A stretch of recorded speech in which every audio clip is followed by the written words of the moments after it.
Dans cette vidéo, on va on va essayer d'expliquer un peu plus en détail le calque de réglage niveau et le calque de réglage courbe. On va commencer par niveau. Et donc dans le niveau, vous voyez que vous avez un histogramme.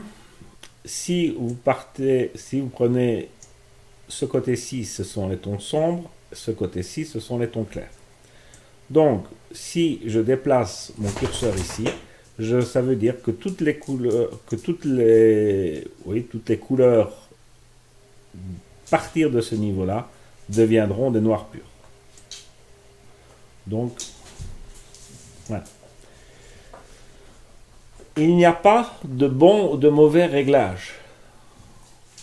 On peut aimer cette photo, on peut aimer cette photo. Donc, c'est à partir du moment où on rentre dans des calques de réglage de Photoshop, la majorité du temps, c'est pour donner des nuances que vous êtes responsable de donner. Le curseur du milieu, lui, joue sur les tons moyens. Donc, soit on les diminue, soit on les augmente. Touche moins au noir.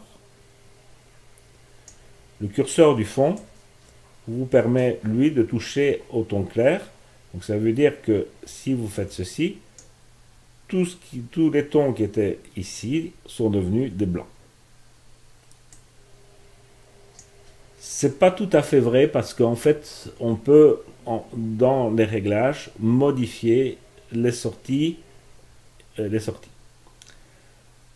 Par exemple, sur votre image ici, vous pouvez décider que ce que Photoshop va sortir de plus blanc sera un blanc 225. Ce qui veut dire qu'on atténue tout ce qui est les tons, tout ce qui est les plus blancs dans l'image vont disparaître. Ou au contraire, on peut dire que tout ce qui est réellement noir ne l'est pas réellement. Donc, ça permet, donc, en sortie, de décider comment un noir est affiché. On pourrait définir qu'un noir donnait cet effet-ci à la photo. Comme je l'ai dit tout à l'heure, il n'y a pas de bonne ni de mauvaise manière de placer le curseur. C'est juste vous, votre talent artistique, qui va décider si vous préférez assombrir tous les tons clairs. Donc dans cette image, si je valide, donc je vais valider, et que je viens chercher l'histogramme, ici, vous voyez que je n'ai plus rien dans les tons très clairs. On peut, toujours sur la même image, décider, avec le pinceau, comme on est dans un réglage,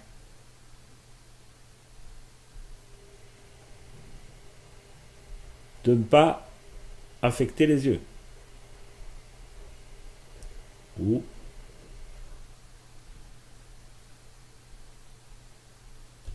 alors je suis trop haut, je vais mettre ça à 20% pour simplement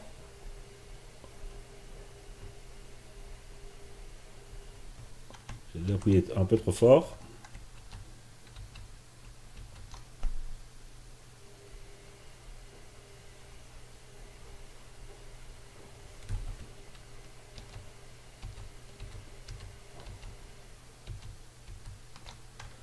Je vais me placer seulement à 10%.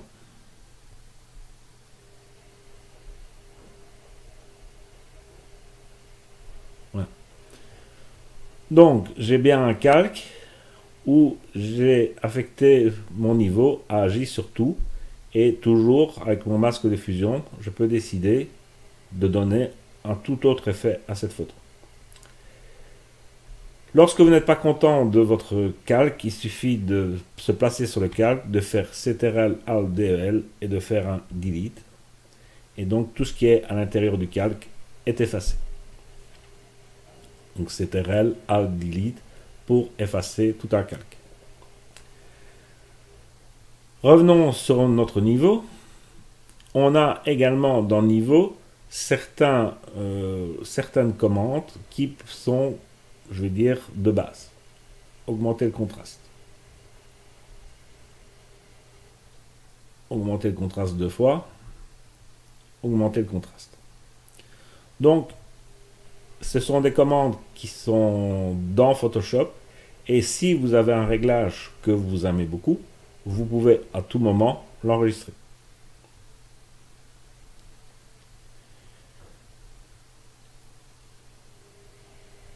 Si vous n'êtes pas content du réglage, vous avez la touche ici qui vous permet de recommencer à 0. Donc c'est cette touche-ci qui vous permet de recommencer à 0. Cette touche-ci fait que vous voyez ou ne voyez pas l'effet. En général, on le voit à chaque fois. Et si réellement vous ne voulez plus du réglage, vous avez la poubelle pour l'enlever. Ensuite, on a des pipettes. Les pipettes, non, on va parler d'abord d'automatique. Si je prends en automatique, lui me décide par des algorithmes qu'est-ce que ça serait pour lui la meilleure exposition. À vous d'accepter ou pas accepter. La manière dont il fait automatique, c'est quelque chose qu'on ne parle pas très souvent, mais dont on a des options dans automatique. Et donc vous pouvez décider, par exemple, ici, d'accentuer le contraste par couche. Okay. Si je fais en automatique, je le prends ici, si je fais ça, mon résultat sera un peu différent. Si je viens ici, option automatique,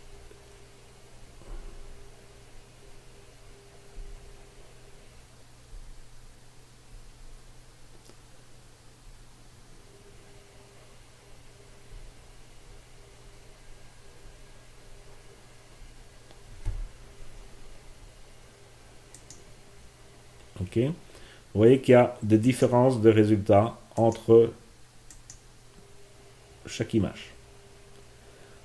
Soit on accentue que la luminosité et le contraste, soit on fait une recherche des couleurs claires et foncées, soit on accentue le contraste par couche. En général, moi je prends l'option accentuée par luminosité et contraste, si on veut faire ça en automatique.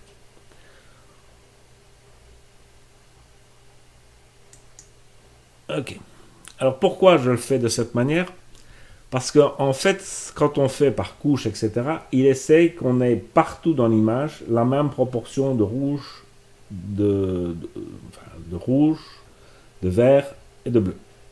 Donc ce qui veut dire que si on fait ceci, dans les options automatiques, regardez l'histogramme qui est ici, vous voyez qu'on a un tout autre histogramme. Et c'est comme ça qu'on a des changements de couleur qui apparaissent. Ça peut être un style, je ne dis pas le contraire, mais pour moi, ce n'est pas correct.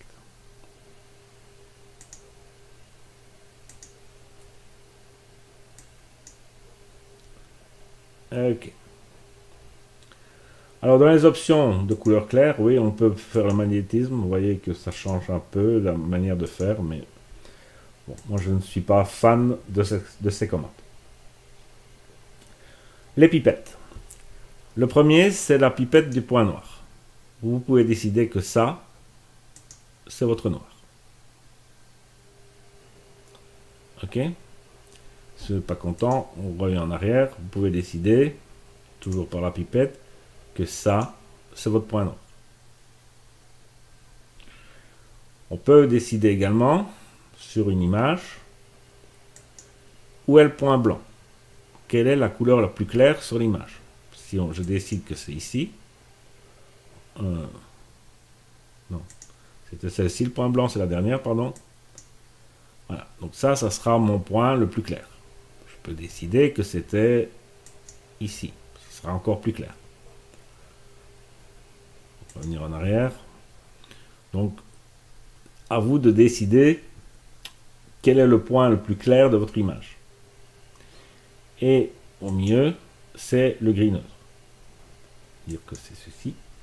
C'est surtout utile si vous avez une photo avec évidemment une charte de gris. Et donc à ce moment-là, vous pouvez vous baser sur la charte de gris pour donner le gris neutre. On va passer à la courbe maintenant. La courbe, là aussi, on a des réglages prédéfinis. Ce ne sont pas les mêmes.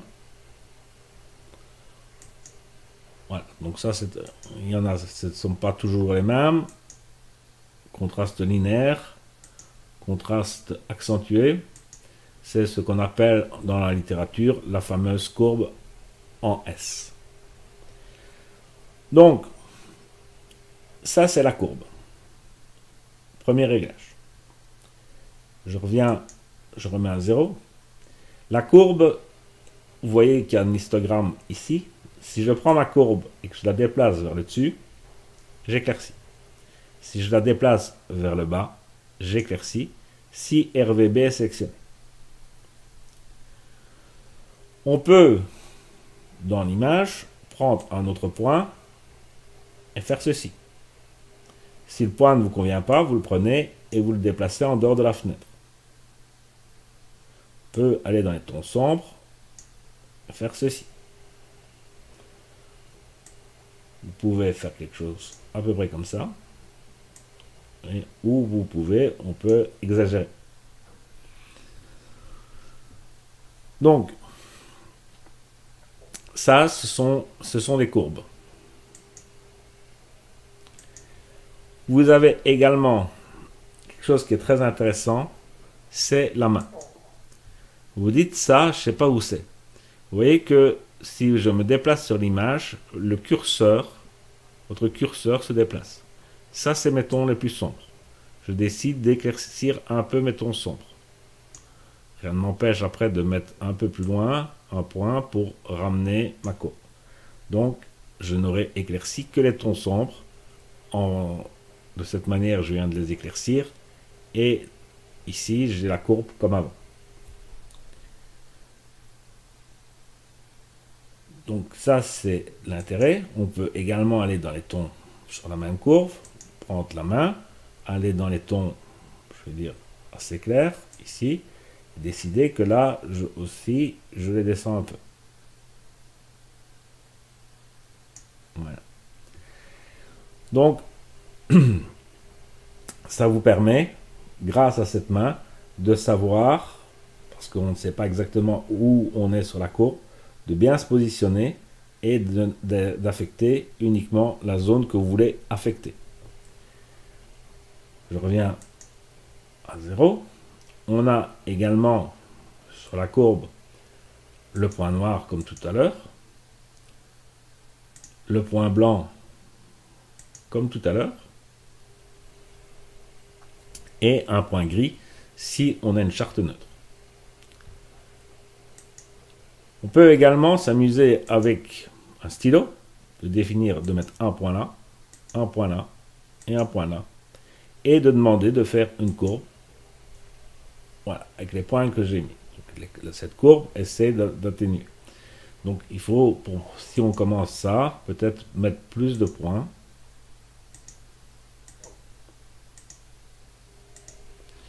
Et demander à la courbe de se niveler. Voilà. Je ne l'ai jamais utilisé. Je me suis c'est parce qu'on veut aller dans le détail de la courbe qu'on fait. Maintenant, on peut également prendre ici le coin et si je prends, oui, il faut que j'enlève le crayon évidemment.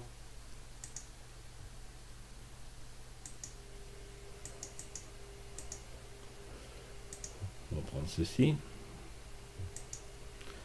Il ne veut plus me libérer de mon crayon.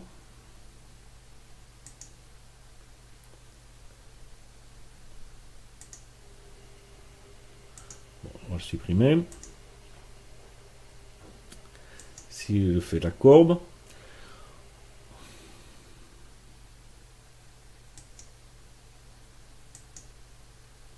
donc pour basculer entre les deux, donc c'est la courbe ou le crayon. Si je prends le point en bas, je peux affecter uniquement les tons sombres ou, comme tout à l'heure, dire qu'en sortie, ben, mon noir le plus profond sera plus clair. Même chose pour les tons clairs, où on peut descendre les tons clairs, ou au contraire, accentuer les tons clairs. On a l'automatique, comme tout à l'heure, et ça, elle fonctionne de la même manière. Maintenant, je suis réglé sur ça. Il faut aller dans option automatique et dire que c'est par luminosité et contraste qu'on va le faire. Ok. Donc, voilà notre image. Alors, quand employer une courbe et quand employer un niveau?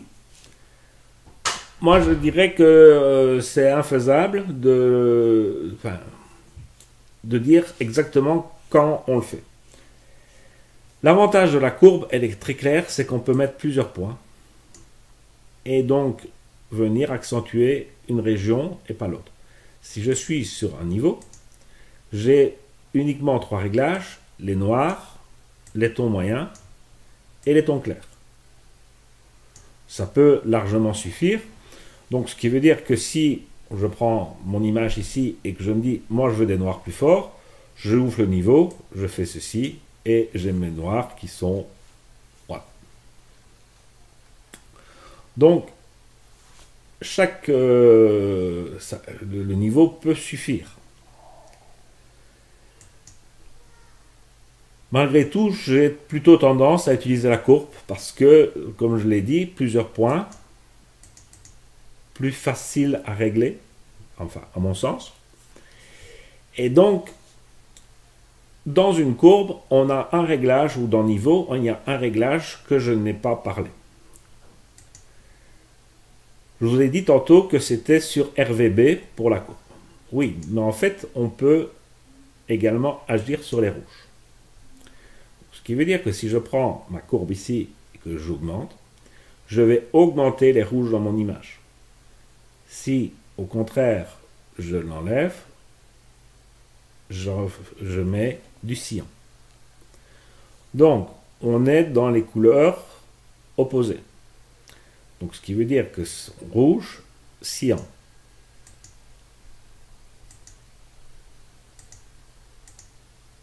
Vert, magenta. Bleu ou jaune. Donc, une courbe, non seulement peut modifier votre, je vais dire, la luminosité si vous êtes sur RVB, mais peut également corriger ou au contraire mettre des dominantes.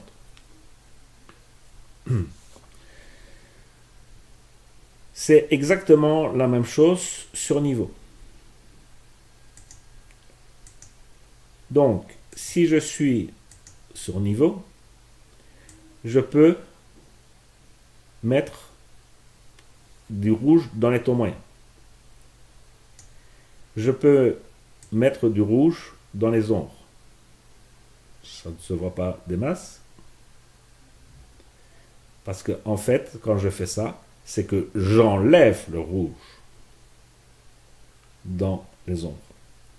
Veut que de là à là, il y aura beaucoup moins de rouge. Vous voyez, regardez l'histogramme ici, comment le rouge se place.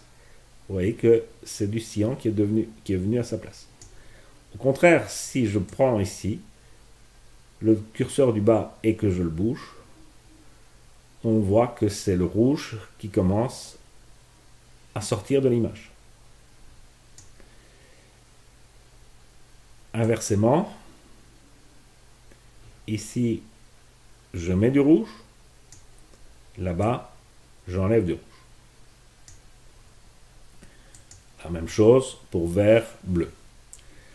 Donc je dirais que personnellement, quand je dois modifier les couleurs, j'ai plutôt tendance à prendre la courbe parce que ça me demande moins de gymnastique d'esprit de savoir que je suis sur les rouges. Tout simplement, je peux placer un point, je vais placer un point ici. Et par contre, je viens ici dans les ombres, mettre du rouge, ou au contraire, l'enlever. Si je remets un point ici au milieu, voilà, je modifie uniquement la couleur des ombres.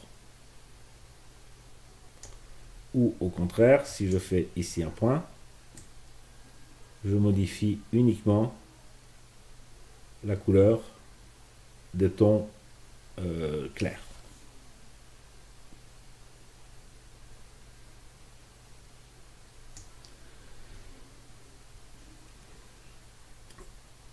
Donc, ces réglages, comme je viens de les faire, c'est quelque chose qu'on fait quand même assez peu parce qu'on a d'autres outils qui sont, je vais dire, plus aptes à faire ça. Et donc, si maintenant on veut, je vais dire, je vais éclaircir un peu ma photo pour avoir des ombres un peu moins noires, pour qu'on voit un peu plus ce qui se passe. Je viens quand même faire ça. Je peux le faire ici. Voilà. Si maintenant je prends ma courbe, ici ma courbe, et que je pousse des rouges, vous voyez que j'ai affecté à peu près toute l'image. Comme on l'a déjà vu sur d'autres vidéos, on a quand même une option qui est très intéressante, qui est en fait le blend diff, ou en fait les options de fusion, où je peux décider de protéger mes hautes lumières par Alt, et donc je ne vais affecter que les tons les plus sombres dans l'image par cette couleur rouge.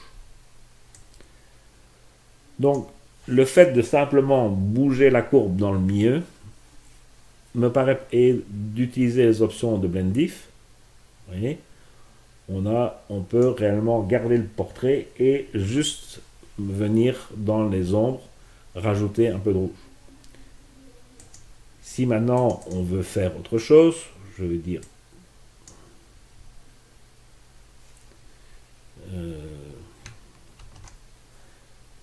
reprendre la courbe rouge et cette fois-ci on va au contraire l'inverser.